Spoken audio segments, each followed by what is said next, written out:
Hello racers, this is Brain from GameBrainMedia. We're going to play Motocross Madness 1 in the year 2025.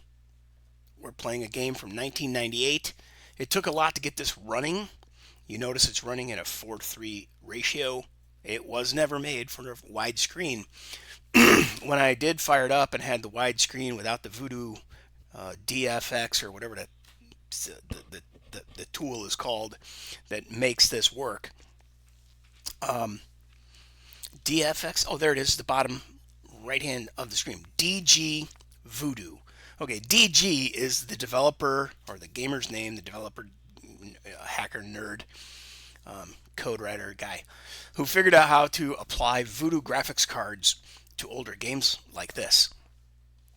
So there's an interface, he's got an FAQ, all that stuff. DG Voodoo. And you can find MCM1 because it's kind of like abandonware. You can find it, you can play it, and you can download user tracks. There's a Discord called Madness Crew, MADNESS, Madness, like Motocross Madness. But they play Monster Truck Madness, Motocross Madness 1, Motocross Madness 2, Midtown Madness. But find Discord, search for Madness Crew, or go to Google and search Discord Madness Crew. Bam, you'll find them. You will find them. And they got a ton of tracks in an archive and stuff. And eventually we're going to be getting into the user-made tracks here in Motocross Madness 1. Then we're going to move on to Motocross Madness 2 and play some of the user tracks there. I was a track creator. I can't find any of my Motocross Madness 1 tracks that have survived the archiving of all of the sites that dried up and went away 27 years later, you know.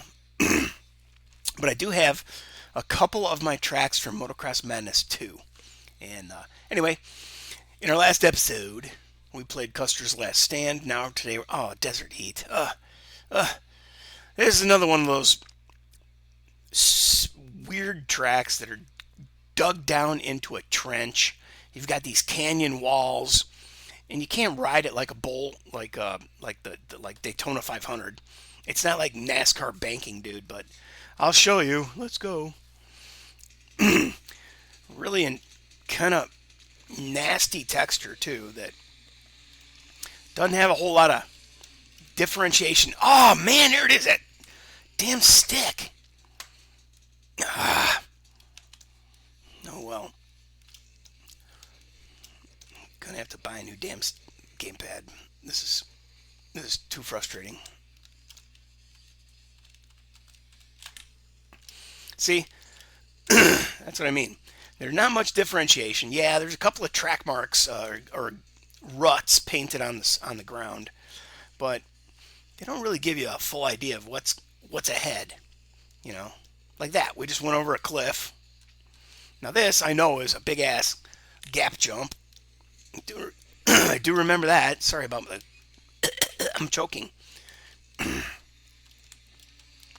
See, zipping through here, there were guys that would just get through there in like nothing flat. Zip, zip, zip. And then, yeah, if you really screw up, at least they had kind of a rescue trail. You could get yourself out and keep going. But by this time, you've already lost, you know. But isn't this weird to have sunken tracks? I mean, that's not how the user community made them. So I don't understand why, you know, Rainbow Studios made them this way. Ah.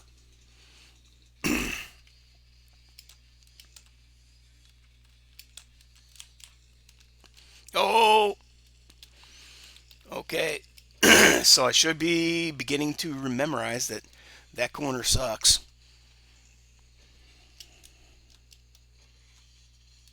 And then here's the cliff down into the pit. And then I don't have enough speed. I'm not going to make this gap, I don't think. Nope. Try to land on two wheels and pull it off like Excite Bike. Woohoo! There we go.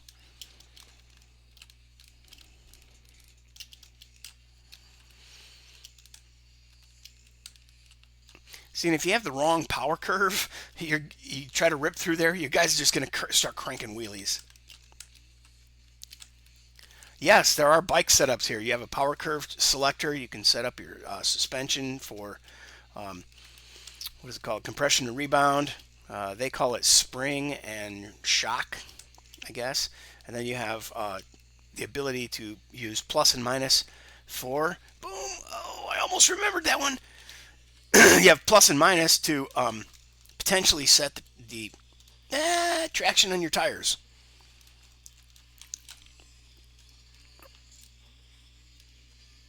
All right, I should be able to make the gap this time with this much speed. Oh, not that smooth. But hey, at least I'm not going to be last this time. I hope. See? This guy, he got through there.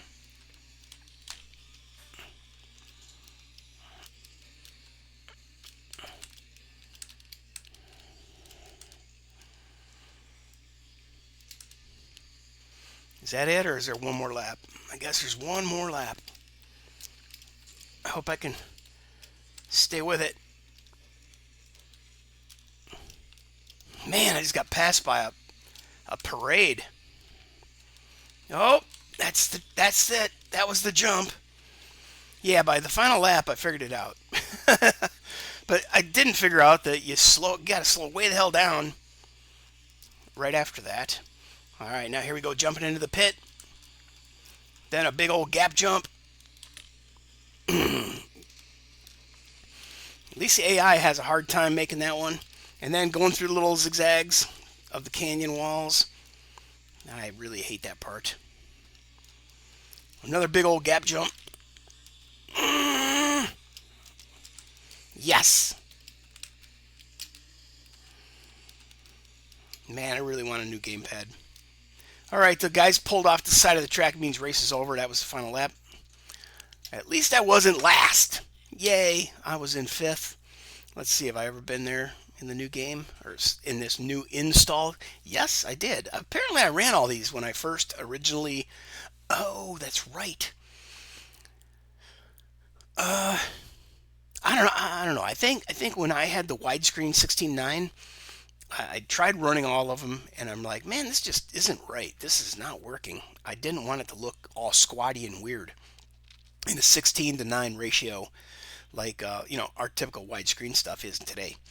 Anyway, there's that, and we just did Desert Heat. I'm gonna bounce back real quick, show you the options under graphics options. You'll notice my display mode is 2048 by 1536. That's a 4:3 ratio inside of a UHD 4K TV screen with 60 megahertz refresh. But the 16:9 ratio is 3840 by 2160. Now, a 4:3 ratio that fits inside those dimensions is 2048 by 1536. So that's what we're running, and we're going to go back to Nationals, and that was Desert Heat. Coming up next is Dirt Devil. See you next time. Game Brain's gone.